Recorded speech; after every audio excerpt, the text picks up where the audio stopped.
Porque a humildade é uma chave que abre a porta que os arrogantes fecharam. A humildade promove. Todo crescimento que você explica, então não foi Deus que te fez crescer. Uau. Qualquer crescimento que você consegue explicar, então não foi Deus. Porque quando é Deus, você não consegue dimensionar. E uma coisa extraordinária na Bíblia: Deus não trabalha com limite, Ele trabalha com medidas. Então, eu jamais vou desfrutar das novas medidas enquanto eu não sair das medidas velhas. Às vezes as pessoas estão tão aprisionadas ou tão apegadas às medidas velhas que ao invés de elas se tornarem medidas, acabaram se tornando prisões. Então ele não consegue romper para ir para o próximo nível porque ele está namorando demais as medidas passadas. E Deus, para cada estação, tem uma nova medida. Deus, para cada nova estação, tem uma nova medida. Hoje talvez você não consegue vestir roupa que você vestia há 30 anos, 20 anos atrás, 15 anos atrás, 10 anos atrás. Porque medidas velhas não podem caber no seu presente. Uau. Para cada estação, Deus tem uma medida nova. Então, por exemplo, Ezequiel está andando, a Bíblia diz que ele viu um varão de branco, o varão estabeleceu uma medida para ele, 1000 côvados, 500 metros, água no tornozelo, mais 1000 água nos joelhos, mais 1000 água nos ombros e mais 1000 águas que só iam a nado. Ir a nado quer dizer que é um lugar profundo, né? Ninguém começa no profundo, começa no raso. Toda vez que você começa no profundo, você morre afogado. E aí ele vai andando, e na medida que ele vai andando, as águas vão submergir. Não é água que sobe, é o profeta que desce. Porque toda vez que você chega na piscina, não é água que está subindo, não, é você que está descendo. Porque toda vez que você desce, as medidas sobem. Toda vez que você sobe, a medida desce. E qual é a graça de ser profunda? É que quando você é profundo, pessoas rasas não te tocam. A profundidade tem um detalhe, ela te esconde, ninguém te vê, mas pessoas rasas também não te tocam. Só que aí é um perigo, que quando você se torna profundo, você tem que ser humilde, né? Porque a soberba te arranca do trono. Quanto mais profundo, maior mais é a humilde. exigência da humildade. É isso aí, porque Jesus foi o maior de todos, foi o mais humilde de todos. Jesus sabia tudo e vivia como se não soubesse nada. Hoje tem gente que não sabe nada e quer viver como se soubesse tudo. Entende? Eu não tenho que mostrar o meu conhecimento com recheado de soberba. Quanto mais você sabe, mais humilde você tem que ser, cara.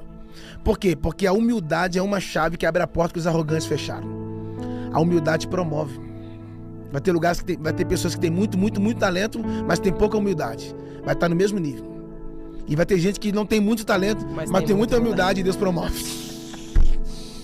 Não, por que fulano foi? Eu tenho mais que ele. Você tem mais que ele, mas o coração dele é melhor do que o seu. E a Bíblia diz que ao soberbo Deus abate, e ao humilde Deus exalta. A exaltação, a chave da exaltação, a exaltação é uma porta, e o nome da chave se chama humildade. A humildade, então, de fato, ela continua sendo, não só para o cristão, mas para o ser humano, ela continua sendo um dos principais fatores que todo ser humano deve carregar. Tem que ser humilde em todo momento. O talento abre porta, mas só a humildade mantém portas abertas. Com talento você vai longe, com talento você vai rápido, mas com a humildade você vai mais longe. Jesus falou assim, ó: aprendei de mim que sou manso e humilde. Mansidão e humildade caminham juntos. Você pode ser o maior de todos, mas se você não é humilde, você é o pior de todos. A humildade é a irmã da gratidão, irmão. Quanto mais humilde você for, mais você tem que expor isso. As pessoas precisam olhar para você e enxergar, porque Cristo, Jesus, quando veio à Terra, a liderança de Jesus não foi só para gerar cópias, foi para inspirar pessoas.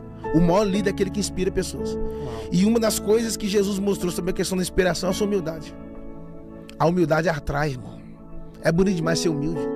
Quando você chega em lugares que as pessoas estão armadas, a humildade é uma chave que vai quebrando qualquer bloqueio. Quando você assusta que não, você está sentando em mesa de rei.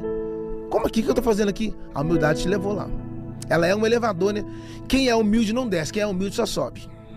Todo cara que soberbo, que cresceu demais, a soberba governou seu coração, ele caiu. Lúcifer caiu. Nabucodonosor caiu. Saul caiu. E todo cara que foi humilde, Deus colocou ele lá em cima. José humilde, Deus levantou. Jesus foi humilde, até a morte se levantou. Então a humildade é uma chave. Guarda isso.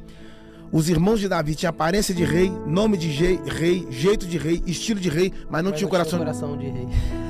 Já o Davi não tinha aparência de rei, não tinha nome de rei, não tinha jeito de rei, mas tinha um coração. Tanto que Deus falou: não atente para a aparência. Eu olhei primeiro para o coração. Porque a humildade não tem a ver com o que você tem pro lado de fora. Porque hoje, eu sei que talvez alguém vai ficar chateado que eu vou dizer, mas eu acabei descobrindo que tem um monte de pobre que também é soberbo. Que a gente acha que fulano é rico e é soberbo. Não. Tem muito pobre que é soberbo. E outra coisa, as pessoas falam assim: nossa, dá dinheiro pra ele que você vai revelar quem ele é. Dinheiro não revela quem você é, não. Fama não revela quem é você, não. Então entrega poder pra ele que vai revelar quem ele é. Poder também não revela quem você é. O que revela quem você é a oportunidade. Traz a oportunidade pra ele. Pegando. Ué. Uau. Ah, não, o poder pra revelar quem ele é. Não. É a oportunidade. A oportunidade. Talvez tem gente que o poder não seduz, mas a oportunidade... Yes. Entende? Então a oportunidade vai revelar se o cara é de bom caráter, se o cara é de verdade ou de mentira, se o cara é honesto ou não. É a oportunidade. Entrega a oportunidade na mão dele, ele vai revelar o caráter dele. As pessoas acham que a verdade... Porque assim, hoje tem muita gente falando... Posso falar isso? Vai. Tem muita gente falando verdades públicas e vivendo mentiras ocultas. Em algumas igrejas a gente tem que pregar salvação para quem é ímpio e libertação para quem é crente. Meu Deus. Um monte de gente pregando sobre libertação, mas ainda não foi liberto. E aí, tem mais gente presa na rua hoje do que dentro das cadeias, dentro das penitenciárias.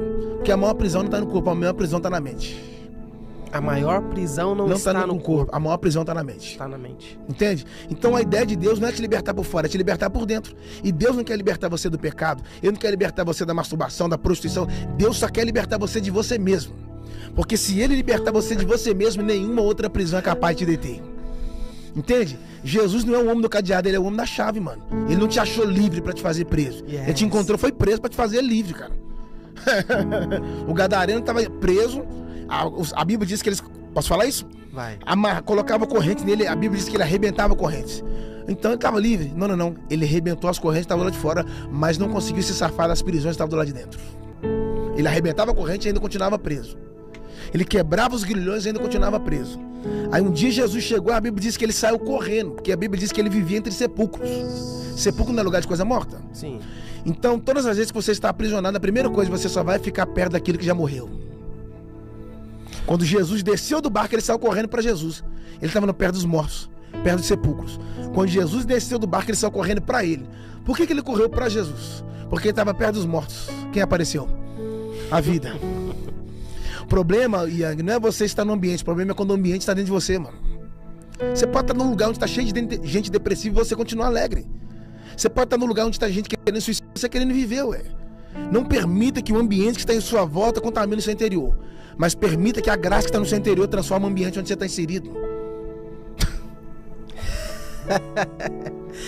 Não deixe o exterior influenciar no interior. Se ele vai roubar a sua alegria. E quando você perde a alegria, você perdeu o vinho da graça. Davi falou: Senhor, torne-me a dar a alegria da sua salvação. Não tem como ser salvo e não ser alegre. Eles falam que santidade tem a ver com a aparência de rosto fechado. Isso é besterol, irmão. Santidade não tem a ver com a sua aparência. Santidade tem a ver com a sua essência. Por isso que santidade sem caráter é hipocrisia. Só tem uma maneira de você ser parecido com Deus. Ele não falou, seja glorioso como eu sou glorioso. Ele não disse, seja rico como eu sou rico. Ele não disse, seja grande como eu sou grande. Mas está escrito, seja santo. Como eu sou santo. Santidade é o padrão que Deus estabeleceu para a igreja. Você pode ter posição, mas se não tiver santidade, você está fora. E santidade não é um desejo, santidade é um chamado. E Ele vos chamou para a santificação. Se tiver 3 águas, uma água suja, uma água mais ou menos, uma limpa, qual que você vai usar? A limpa. Deus também. Quer ser parecido com Deus? Seja santo. A maior prova que você demonstra que ama a Deus não é carregando a Bíblia. A maior prova que você ama a Deus não é você entregando dízimo e oferta. A maior prova que você ama a Deus é você ser santo. Yes. Porque a santidade é um nível de renúncia. E dá para ir mais fundo? Vai. Quando você obedece, Deus te promove. Quando você desobedece, Deus te remove. Quem desobedece, Deus remove. E quem obedece, Deus promove. Algumas pessoas Deus vai esconder para não perder eles. E outras pessoas, eles mesmos vão se esconder porque o pecado foi uma areia movediça. Eles atolaram tanto que o pecado escondeu eles, sumiram. E o pecado é tão grave que o pecado fere a santidade. O pecado é o câncer da alma. O pecado é o que atrasa as promessas. O pecado é o que te faz andar para trás. E a santidade é o que te faz voar, andar para frente.